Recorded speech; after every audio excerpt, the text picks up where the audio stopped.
Happy holiday season, y'all. I wanted to provide you a quick check-in and some tips and tricks on how to not only survive but thrive during this holiday season. I know personally, and I know my patients often feel stressed, concerned, worried about moving into the holiday season, how they're going to feel during and after the holiday season. Will this completely derail my health? How can I prevent that from happening? And I know it's a stressful time. So I was hoping that we could chat today and I could give you some tools and tips and tricks to move through this season, potentially a little bit more successfully. So let's dig in.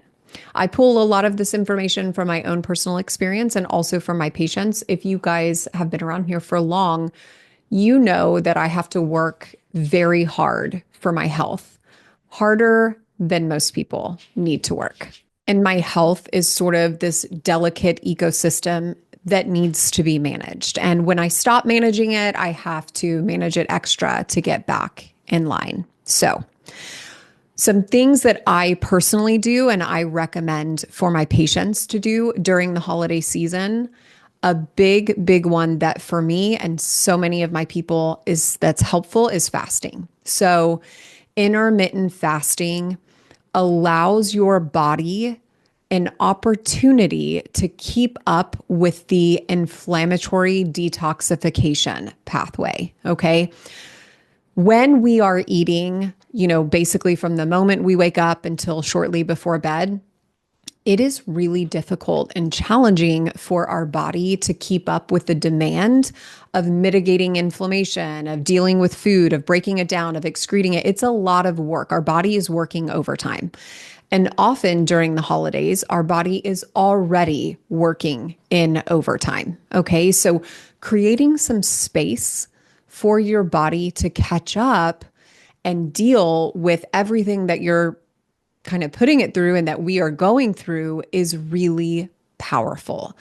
I would be pretty miserable during the holidays if I didn't have fasting as a tool. So I can't encourage it enough. If you can't fast, I will give you another alternative that maybe can be helpful for you. But I'll share with you the intermittent fasting regimen that I personally do and I recommend for my patients. So I do not ever recommend for intermittent fasting extremism, especially among women. Okay. Really, I recommend that my patients in general that adopt this lifestyle intermittent fast only 4 to 5 days a week. I encourage them to be off of fasting 2 to 3 days a week to give their body a rest, to not stress their body. We are trying to build your physiology up and make it more resilient, not less resilient by creating more stressors, right?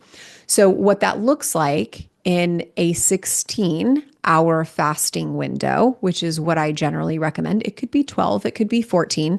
Listen to your body and adopt what you feel most comfortable with. And of course, always check with your doctor. This isn't medical advice. This is simply education. But you essentially give your body a period of digestive rest. So you try not to raise your blood sugar or insulin substantially during the 16-hour fasting window, which means you try to keep your food and any beverages that would raise your blood sugar in an 8-hour window. Okay.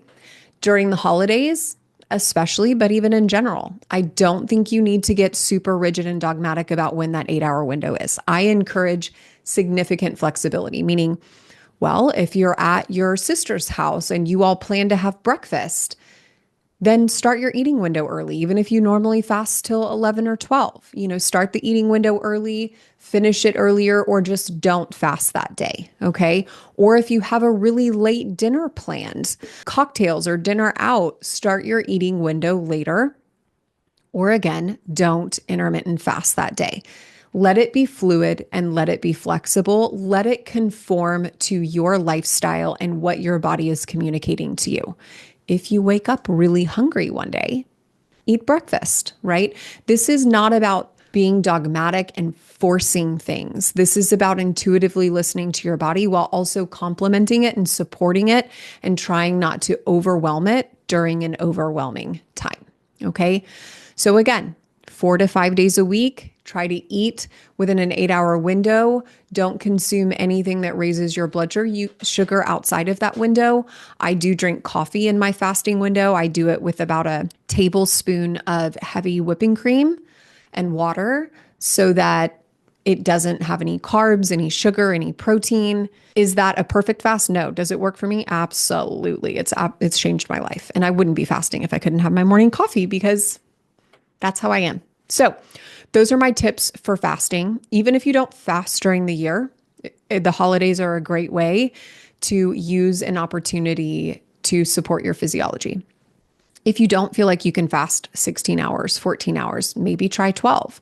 7 p.m. to 7 a.m. is a very shortened fasting window, but be strict within those time frames and really work hard to not raise your blood sugar.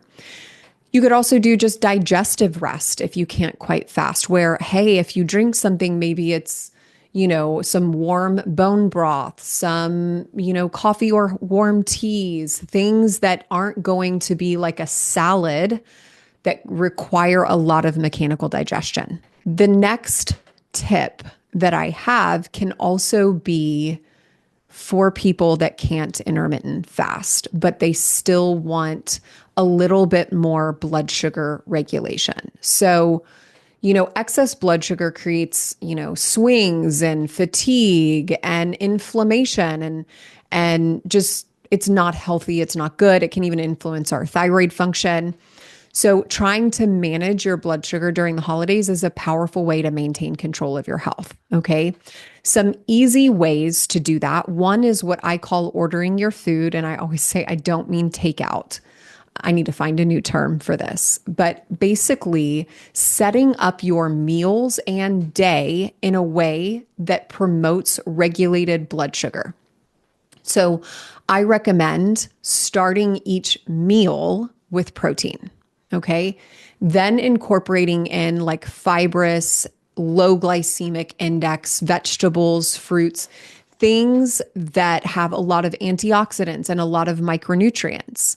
And then third, after that, you incorporate carbs. Okay.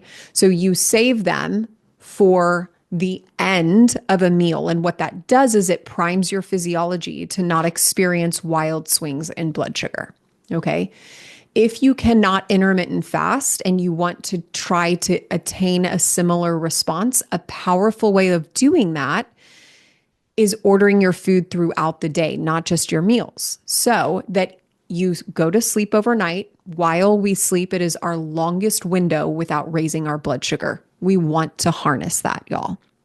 So when you wake up, let's start your day, even if it's breakfast and you're not fasting, with protein. Okay. Lay the foundation of really good blood sugar regulation. Then, if you want to incorporate some low glycemic index, micronutrient dense foods, you can do that at breakfast. Do skip carbs for breakfast. Keep your carbs, keep your sugar for later in the day. Why? Because now we are continuing to have a low blood sugar insulin response through the morning. And guess what? You can do the same thing at lunch. So we are now prolonging, again, low blood sugar, low insulin. We are keeping our blood sugar lower longer. We are not exposing our body to excess insulin and sugar, creating inflammation, creating moodiness, creating irritability, blood sugar swings, it's cravings, etc. So do that through lunch too. Now you've kept your blood sugar low, even though you aren't fasting, for a solid 18 to 20 hours. Save your carbs and your sugar and your treats and things for dinner time. So again, you eat your protein, you eat your micronutrients, your nutritionally dense foods, and then you layer in carbs at dinner, and then you layer in treats so that, hey, you're not intermittent fasting, but you're still keeping your blood sugar as low as possible, as long as possible. If you are fasting, you can incorporate the same trick to even amplify the potential and the power of your fast. Okay. So very, very, very powerful. And it's the opposite, because we've always heard, hey, eat your carbs early in the day so you can use them. No, I want you to keep your carbs for your last meal of the day, or as low as possible, as long as possible. Ordering your food, y'all. I love it. Can't recommend it enough. Another tip for regulating blood sugar, even if you're not fasting, right? And I didn't realize the true value of this until probably 4 years ago or so when I put on a NutriSense continuous glucose monitor. And I found if I went for even a 5 minute walk or 10-minute walk after a large meal, my blood sugar increase would reduce anywhere from 30 to 50%. And that is shown in research. So if you can go and walk, your body will burn through that sugar. It won't have as much of a propensity to store it. It won't be circulating in your bloodstream. You will use it more readily, more quickly, in a more balanced way that will make you less prone to gaining weight, less prone to cravings a couple hours later, less prone to swings in mood, blood sugar, etc. Super, super powerful, very, very easy.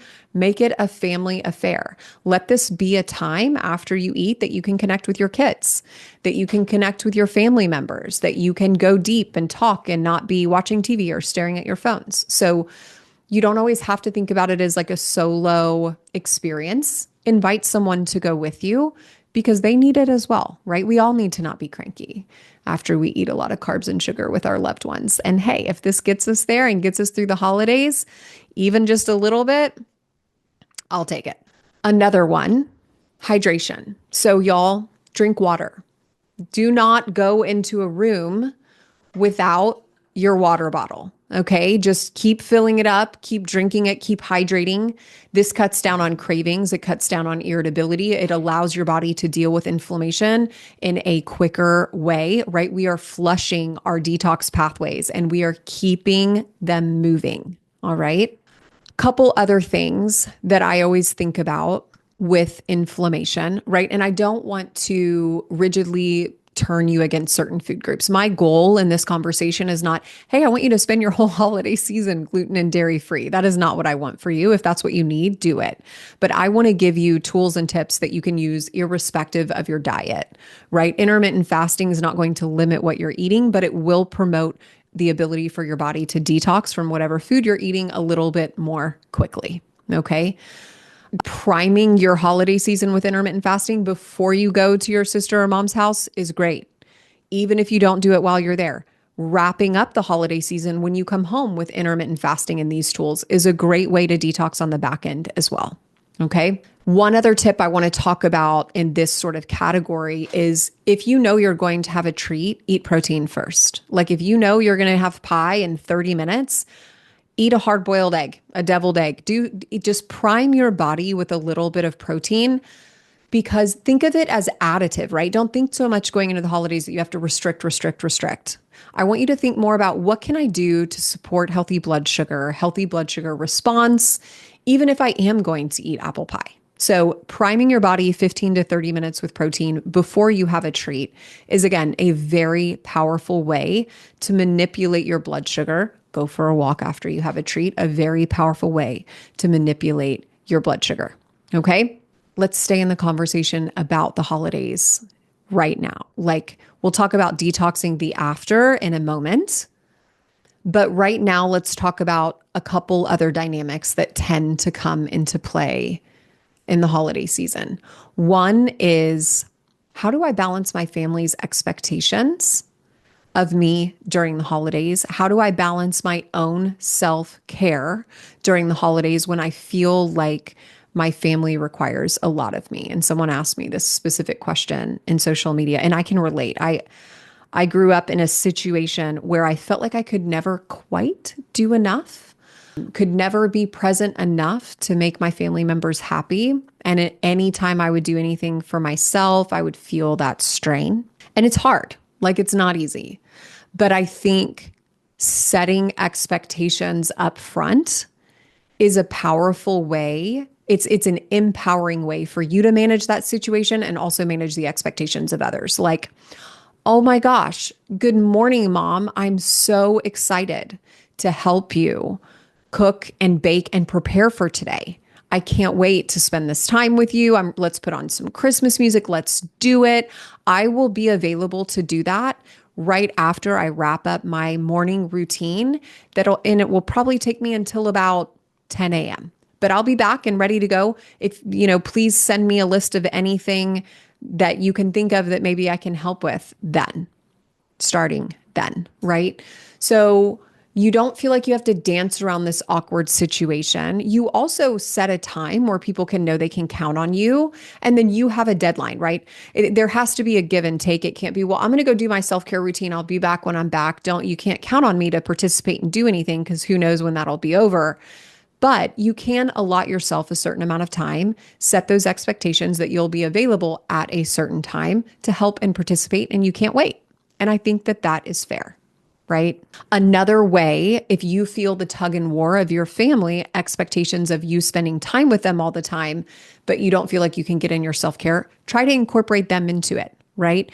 If it's a morning walk, invite your sister. Invite your mom. If it's a walk after dinner, again, invite them to participate with you. If it's a yoga class, maybe ask if they want to come. Not only does that make them feel included, but it also gives them the expectation that you will not be available until yoga class is over. Would you like to come with me to a yoga class tomorrow at 9 a.m.? I'd love to do it with you. It ends at 10 and we'll be back about 10:15. And then again, they know that they can count on you at that time. So I know that that is especially challenging for people pleasers, people that kind of grew up in this dynamic of what I have to offer is never enough, but it is okay, y'all, to set your boundaries. It is okay to take care of yourself. It is okay to ask your mom or husband to keep your children so that you can take care of yourself. Why? Because moms are the glue that holds families together. And when we feel fractured, disconnected from ourselves, feel inflamed, feel tired, that actually impacts our whole family, right? Through the holidays.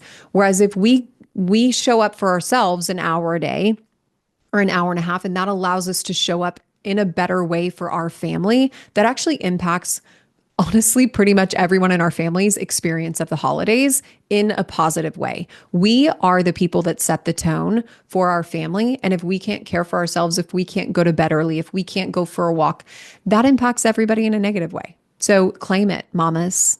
I sure will. I absolutely will. It's okay to get help, arrange a babysitter. It's okay to do all of those things so that you're able to better take care of yourself, because you're better able to care for your family.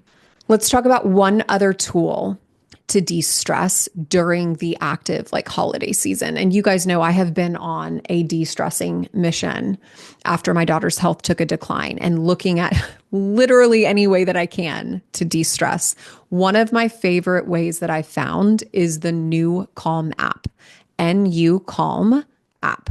They have a free week trial. I don't have an affiliate code or anything. Maybe I'll try to get you guys one at some point.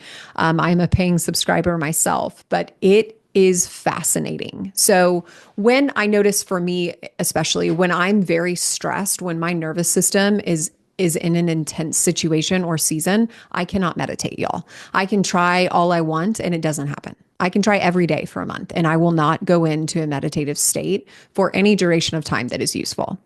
New Calm really changed that for me. So it's an app that you put on headphones and ideally a little eye mask. So get those things because they actually really do make a difference.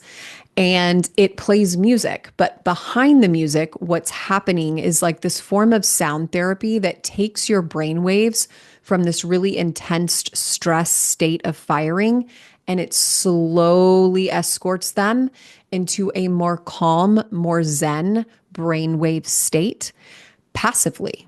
You don't actively really have to do anything. You just listen to the music. And even my husband, who is so resistant to all of those meditation, anything like that, he's like, wow, within 2 minutes, felt like I was asleep. That's what he relates relaxing and meditation to, is it feels like I was almost asleep. And it works. I tell patients about it at least several times a week. It really is a powerful tool. So, and it takes anywhere from 10 to 20 minutes. You can do it for longer as well, but do that a couple times a day. If you're in a really stressful situation with your family or it's just a stressful season for you during the holidays, cannot recommend it enough. New Calm. Again, they have a totally free trial that you can try and see if it works. They also have different, like you can do an energy one or a focus one, you can do a relaxation or a recovery one, etc. So those are some tips and tricks. Post holidays, y'all. I just came home from a trip this weekend. I felt so incredibly inflamed because, again, I am a little canary in the coal mine. Any little thing throws off my body and it takes me days and days and days to recover. So these are some of the tools that I use to recover after holidays, after vacations, etc. Intermittent fasting. You could have guessed, but some different water, right? Flushing the toxins out of your system, moving them at a faster rate is key. So hydrating in order for you to flush them is an important part of this. Again, do not go from room to room without your water bottle. Some other ones though. Dry brushing, moving your lymphatic system or moving my lymphatic system is a very important way for me to feel back to normal as quickly as possible. Dry brushing, sauna. I am fortunate enough to have a sauna at my house. I bought it during COVID because it's such an important thing for me and I could no longer go. But there's a lot of places where you can just go use a sauna for a flat fee. Can't encourage it enough, your gym, etc. Again, flushing that water out. If you can't access a sauna, things like detox baths, and you can easily look up a recipe, but it's like combining Epsom salt, like a cup of Epsom salt, a cup of sea salt, a half a cup of baking soda, all in a very hot bath, as hot as you can tolerate, and submerging your body as much as humanly possible is a powerful way to promote detox. Okay. And there's other recipes too, little flares and nuances that you can find online. Love detox baths. I also love castor oil packs, and that's a cheap way to support your detoxification at home. The Goodbye Company is a great place to start. They use organic castor oil. They have a pack for your liver, for your thyroid. I love them. I will link them here in the show notes. I'd love to actually have them on a podcast at some time too to share with you guys. But that's the one that I use. Can't recommend it enough. And lymphatic massages. I am a sucker for a lymphatic massage. And I mean the kind that manipulate my lymph. Personally, I don't love lymphatic massages where you go and they just barely touch you and they're like, okay, you're good. No, like I have fluid built up in my system that I need you to physically manipulate and move along. Okay. So I love Brazzylicious. Josie Rushing is the person that started that. I know it's a cute name, but she actually trains other massage therapists in her method of lymphatic massage. Can't recommend it enough. It's the Brazilian model of lymphatic massage. I love it. So you can even search often to find a provider that has been trained by Josie Rushing of Brazzylicious lymphatic massage. I've been going to them since 2020. Love it. So those are some of my favorite ways. You can even do like a detox tea, a liver support supplement. I love Vital Nutrients liver support supplements. I'm taking them right now after my weekend. Dandelion tea. So dandelion tea, detox tea in general, every night, right? Just a little way to hack away at the inflammation, etc. The last thing I wanted to say is, to combat inflammation, antioxidants are powerful at doing that. Things like glutathione, okay? Things like NAD, True Niagen's NAD. You guys know that I love this. The first thing I did when I came home from this weekend was take NAD. Just a general antioxidant is another powerful way. Astaxanthin, green tea extract, like just even a blend of antioxidants, things that you can do to combat inflammation little by little along the way through the holiday season are also very powerful. So I hope this has been really helpful. I wanted to just make sure I asked on social again, like ask me anything about these questions. So I'm going to see if anyone else wrote any other questions I haven't already answered. Okay, couple others. Rapid fire questions from social that people asked on this topic. Someone wrote, nervous system is burnout, stress, grief, etc.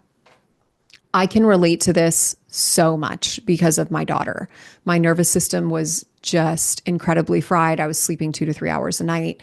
So I'll share with you some things that I did whenever I was in the peak of this situation and life seemed very, very heavy and I was not equipped. Protein. Protein, protein, protein. Sometimes our nervous system is so fried that you couldn't eat. Yeah, you have a hard time eating, and that was me. So when I ate and when I eat now, even still, I make it count. Protein, micronutrients, fuel your body, salt. I even recommend my patients put a 1/4 teaspoon of water in of good salt, like pink Himalayan salt, Redmond salt, in water twice a day to fuel your adrenals, to fuel your micro minerals, those types of things. Put down your phone and read a book. So instead of when you have the opportunity to rest and restore, instead of picking up your phone that does not really allow our body to rest and restore, pick up a physical paper book. Seriously, this got me through this season. New Calm. Absolutely. Like I tried so many various things. New Calm was a game changer for me. I also think Somavedic, you'll have to look it up. It's really interesting. It changed my sleep. I was not sleeping at all, hardly at all. And it absolutely re-regulated and restructured my sleep patterns. So those are some tips and tricks for you. I'm sending you so much love.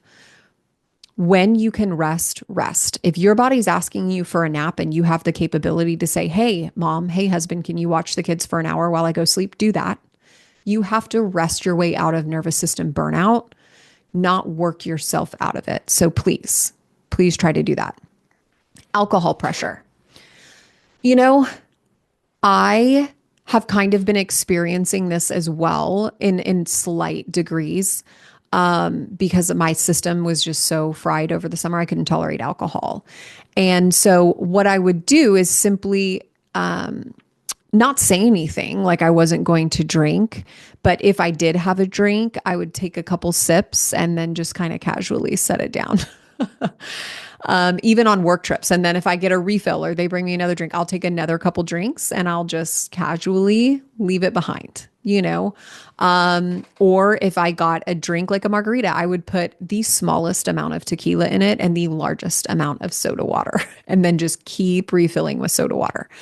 Or just say, oh yeah, I'm okay for now. I might in a little bit, I might have another drink. For me, it's always easiest to say, or have a drink. For me, it's always easiest to say, not overtly that I don't want to drink any alcohol, because sometimes people get triggered by that. And I'm just like, I'd rather not go into it. Just simply, I'm good for now. I'll grab one in a little bit. And then they probably never think about it again because they're enjoying their own wine and they don't think about how much you are or not enjoying wine yourself or a margarita or whatever. So that's kind of my thoughts on the alcohol piece, but it is hard and it does take a toll on our body.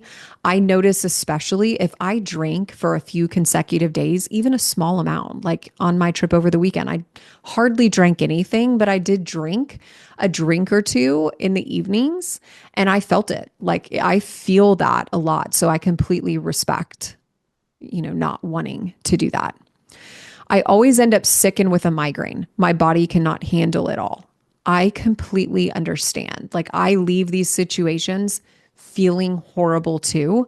So I'm hoping that some of these tools can help you navigate this and leave with less of a migraine, less sick, that kind of thing, because I get it. So this was fun, y'all. I hope that you learned something. I hope that these tools are empowering for you to take with you on your holiday journey this week and beyond, and use them for Christmas, for New Year's, for vacation, for all of it. But I'm sending you lots of love this holiday season. I hope this is supportive and I can't wait to see you back in 2025.